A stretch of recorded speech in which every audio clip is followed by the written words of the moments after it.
સુરતમાં યુવકે અપહરણ કરી દુષ્કર્મ આચર્યું, યુવતી તાબે ન થતા તીક્ષ્ણ હથિયારથી મારી નાખવાની આપી ધમકી.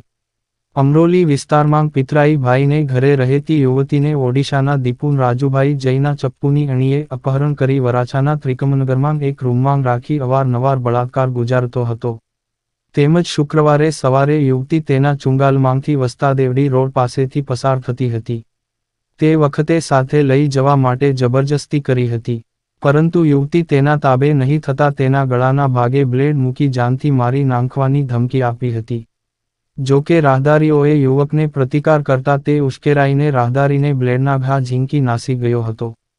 9 ઓગસ્ટ 2024ના રોજ ઝોન 3 વિસ્તારના મૈધરપુરા પોલીસ સ્ટેશન વિસ્તારનો જે વસ્તાદેવડી રોડ શાંતિનિકેતન સોસાયટીની સામે સવારે 8:30 એક બનાવ બનવા પામેલ હતો, જેમાં વિક્ટીમ લેડી એની ફ્રેન્ડ સાથે જ્યારે રસ્તેથી ચાલીને જતી હતી એ દરમિયાન એક દીપુન જૈના નામનો ઈસમ આવીને લેડીઝનો હાથ પકડીને એને ખેંચીને લઈ જતો હતો.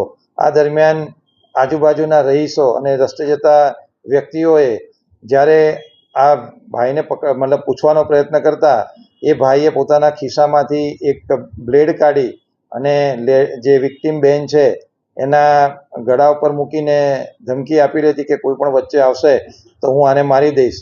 પરંતુ ચિંતન પટેલ નામના એક રહીશ છે જે શાંતિનિકેતન સોસાયટીની આસપાસ રહે છે, એમણે પોતે હિંમત બતાવી એ વ્યક્તિનો હાથ પકડી અને એને ધક્કો મારતા જે વિક્ટીમ બેન છે એને ચુંગલમાંથી છોડાવેલી હતી અને એ જે દીપુન જૈના સાથે ઝપાઝપી કરતા એની બ્લેડ ચિંતનભાઈના હાથ ઉપર વાગતા તેમના હાથ ઉપર 15 ટાંકા આવેલા છે.